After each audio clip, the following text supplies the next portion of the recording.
achichide or the boko nebeko nanso onka akwentimfi.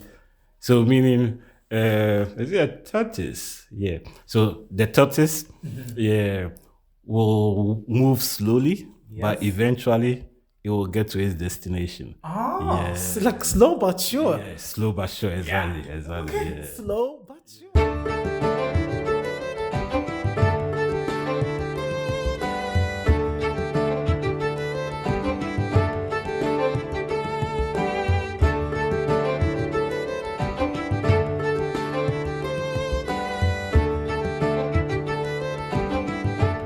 Hello and welcome to In the Diaspora with me, David Chisanga.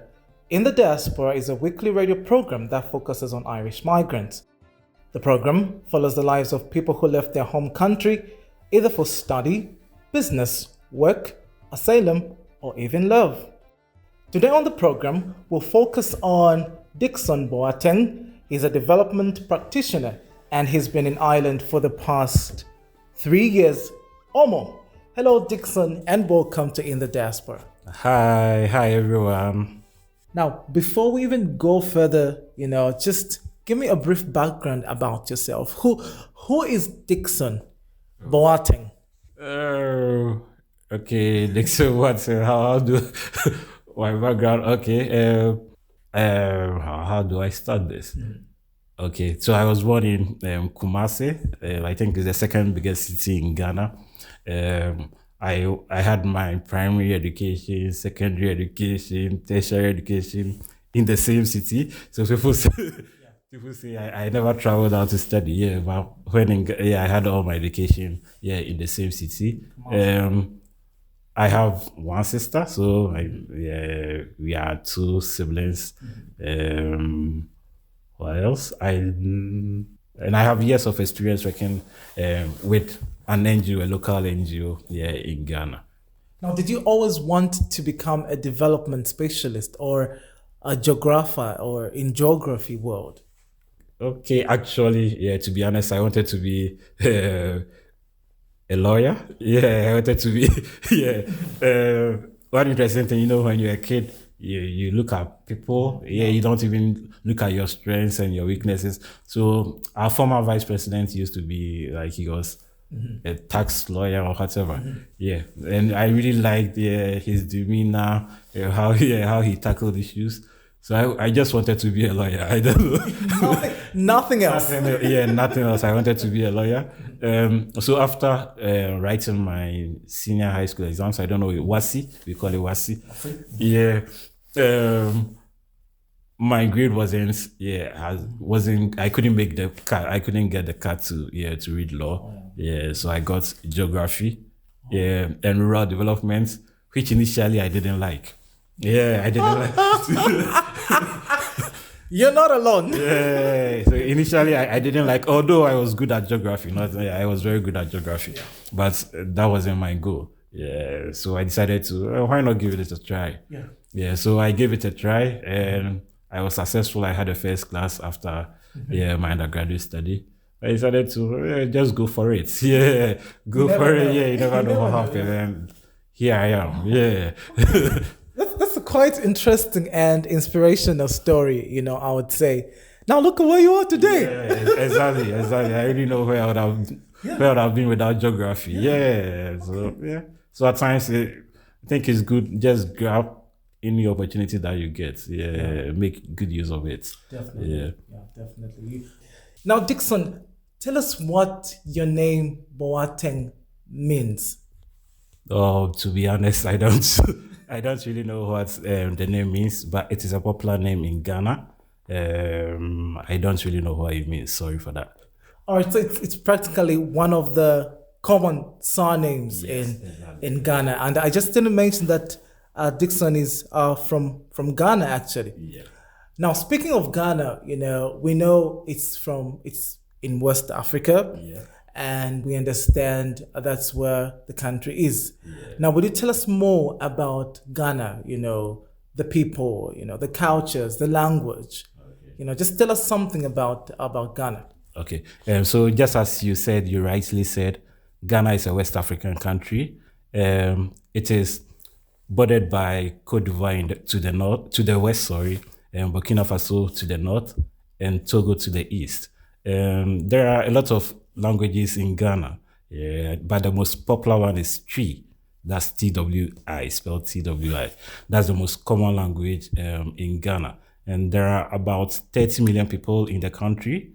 And it is among the few Anglophone countries in West Africa. What else? Ghana gained independence on the 6th of March 1957. And it is known for its cocoa, gold, natural resources, and minerals. Yeah. Now, you said the common language is 3 and tree. No, the common language is Twi. TWI. Yes. Tree. Can you speak that yourself? Yes, I can. I can. So now, how do you say hello? How are you in Tree? Oh, because Ghana was colonized by the British, so I think there's no way to say hello. We say hello. Yeah. In Tree. In Twi, yeah. No way. But how do you say how are you? How are you? So how are you is it's the same. Yeah, but there is no word for hello. Hello is just hello. Oh. Yeah. Etiseng. So how do I respond when you say Etiseng to me? Okay, so etiseng means how are you? And if you are good, you say eye. Eye. Eye. Yeah. So Etiseng. Eye. Yeah. All right, that's pretty interesting. Pretty much. Now, walk us through, your journey coming to Ireland. I know you've been in this country now for over 3 years. How was the journey? How did it even begin, and what happened? Oh, okay. So traveling outside Ghana, it's not a new thing to me. I had the privilege to do my master's in the UK. But after my master's, I went back to Ghana and spent, I think, close to 3 years in Ghana. And so I was searching for opportunities to have my PhD. And I was fortunate again to have a supervisor in MIC Limerick. Mm-hmm. And so he offered me the chance to have my PhD under his supervision, and which I gladly accepted. And that's why I'm here. Yeah. And the journey so far has been a great one, aside the weather, if I should say. Yeah, it's been a good journey. Yeah, having to learn a lot of things from different people, the culture in Ireland. I love potato gratin. I don't know if you've tasted that food yet. It's been good so far. Now, living in your own country again, how did that make you feel at that point? Going back at the moment when you say, okay, you know what, I'm leaving now. And how did you feel at that point? I think the feeling was mixed. Yeah, I was happy to be pursuing my PhD goal, but then leaving family behind, it was sad. And I left Ghana during the COVID moment. So one interesting story. So I was supposed to leave Ghana through British Airways. I was flying British Airways. But then because of the COVID, they were canceling flights here and there.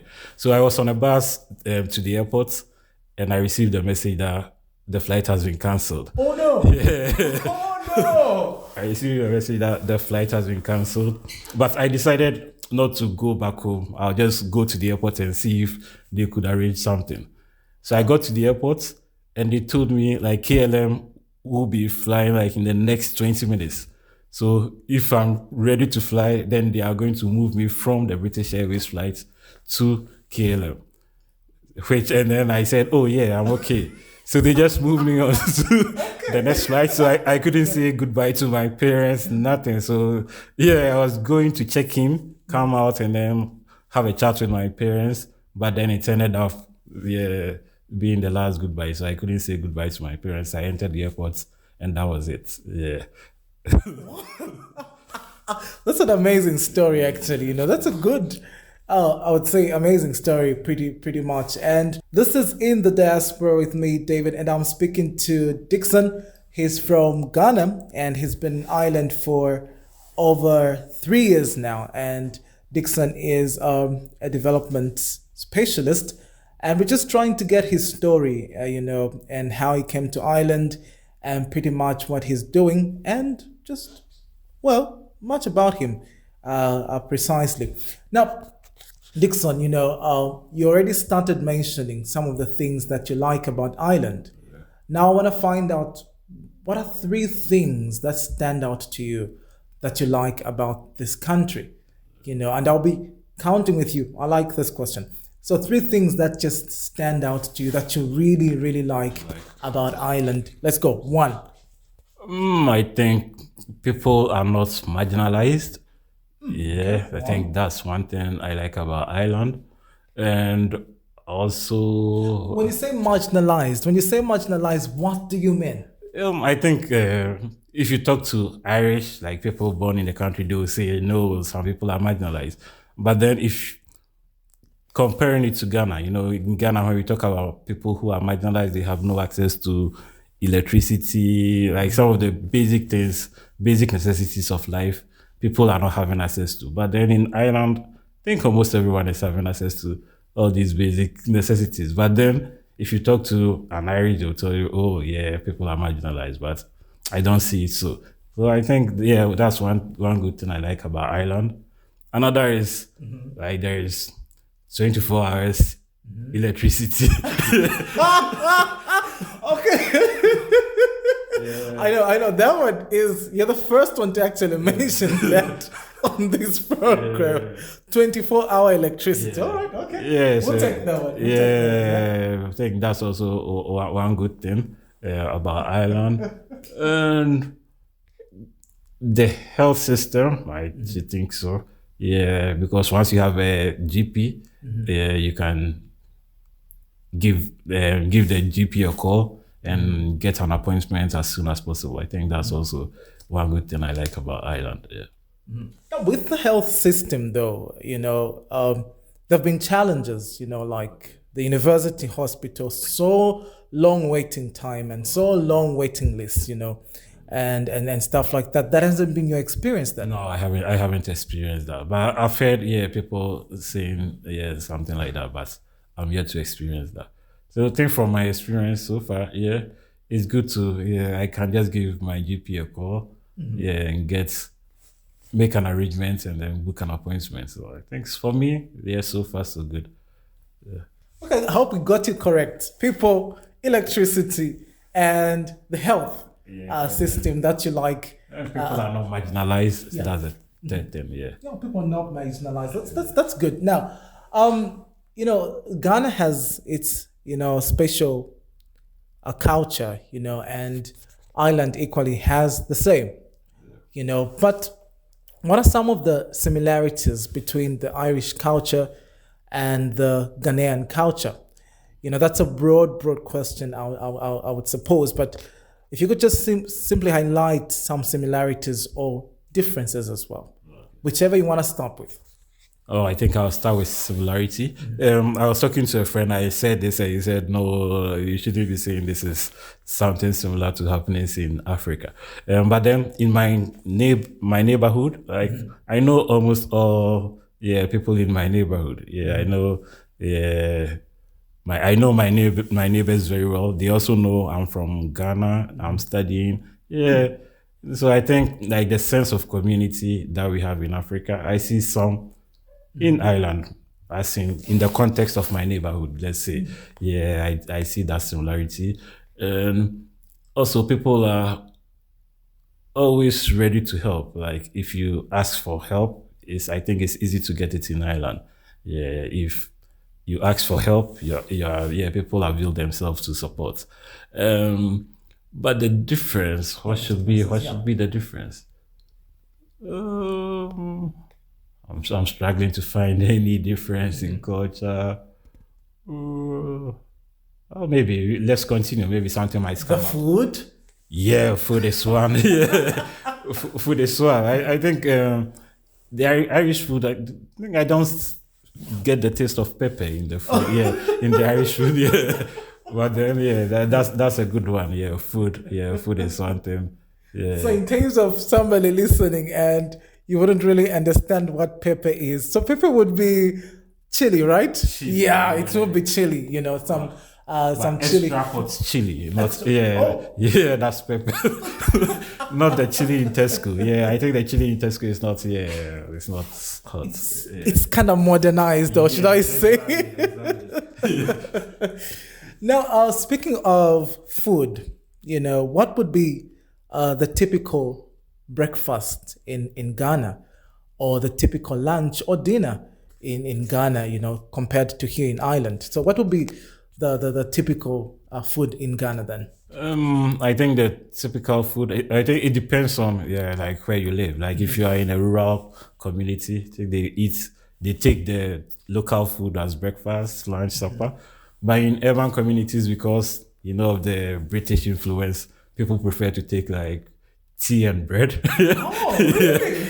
Yeah, Okay. and some fried eggs, sausages. Yeah, I think It's like an actual English breakfast. yeah, exactly. So people even say, "Oh, I love English breakfast." In Ghana, yeah, you hear people say, "Oh, I take English breakfast." And lunch, I think people prefer, I think, local food, for lunch.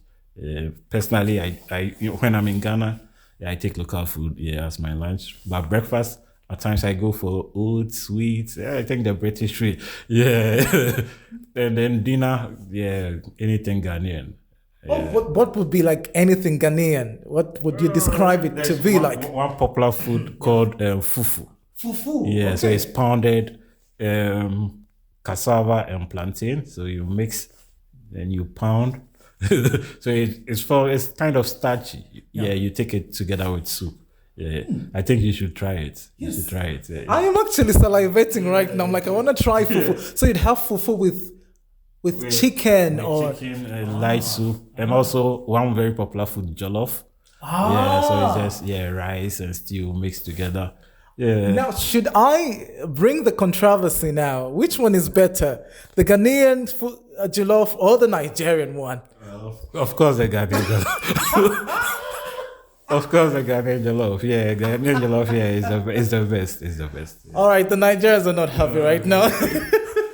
And we have the support of one popular comedian, Michael Blackson. Yeah, he tasted both and said, the Ghanaian jollof is the best. Yeah. We are yet to see. I think we need both the Ghanaian this side and the Nigerian jollof rice to test them together one of these days on the program. You're listening to In the Diaspora with me, David, and I'm speaking to Dickson.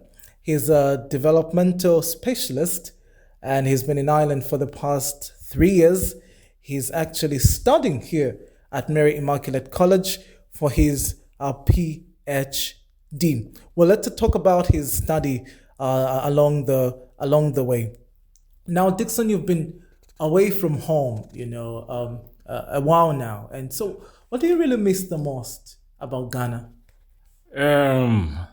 I miss like the people in Ghana are very hospitable, so I really miss that. I miss friends. Yeah, I miss my friends a lot, especially watching football together. I like football, and I used to watch football together with my friends, and it's something I miss here.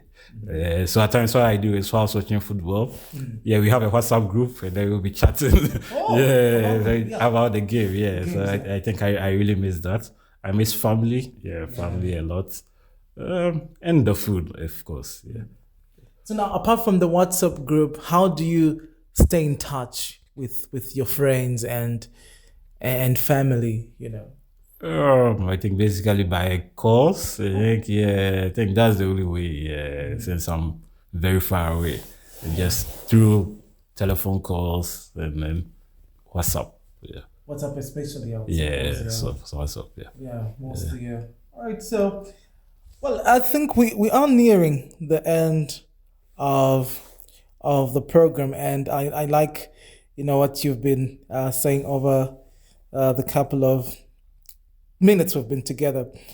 Now, talk us through your study, what you are studying here, and primarily what's the focus of your research, and just what you're finding, what has really surprised you as one of the findings that you have about your study. This is just an opportunity for you to share, just briefly, what your study is. Oh, okay, so my research is on low carbon energy transition. Just to explain that, it means moving from the use of fossil fuels to the use of renewables. And one interesting thing that I found about the study is, we all paint, we all see low carbon energy transition to be a good thing. We all talk about like the benefits. But then there are some disadvantages associated with this shift. And I found out through the study that if we are transitioning, especially rural communities, from the use of supposedly unclean fuels to the use of clean fuels, then some people are going to be at the losing end, since many people rely on clean fuels such as food fuels as a source of income. So if we are transitioning these people from the use of food fuels to the use of, say, liquefied petroleum gas, then how will these people survive? So I think that's an interesting finding from my research. So going forward, the people championing low carbon energy transition, they should consider that because the livelihoods of people is dependent on clean fuels. I know it's very, very interesting, especially at a time where we're looking at climate change, especially, so that is very, very key, especially today, when the whole world is talking about climate change and the shift and all this, but not to forget the people themselves as well, from all this. Finally, on this program, I would like to ask you one saying in your mother tongue that you know. One saying, one proverb in your mother tongue, and translate it for us. Oh. In the African culture, there are so many sayings. So many, I think they've all escaped me. Can you give me a minute? Let's see. Okay, there's one saying that achichidie ode boko nebeko nanso onka akwentimfi. So meaning, is it a tortoise? Yeah. So the tortoise, will move slowly, but eventually it will get to its destination. It's like slow but sure. Yeah, slow but sure, exactly. Okay. Slow but sure. Definitely, it's like a PhD. Exactly. Exactly. You are slow, but you are making progress. Yeah, one step at a time. Don't be in a rush. Don't be in a hurry to finish. So take things cool. Yeah. And what language is this proverb in? It's in Tree. Okay. So I think many of the Ghanaians listening to your program will know that. Yeah. Definitely. No, thank you very much, Dickson Boateng, for coming on our program today and for being with us in the diaspora. Okay, thank you very much, David, for hosting me. Thank you, guys. All right, that was actually Dickson Boateng. He's a development specialist and he's doing his PhD here at Mary Immaculate College. He's been in Ireland for the past 3 years, and thank you for listening. Until next time, bye for now.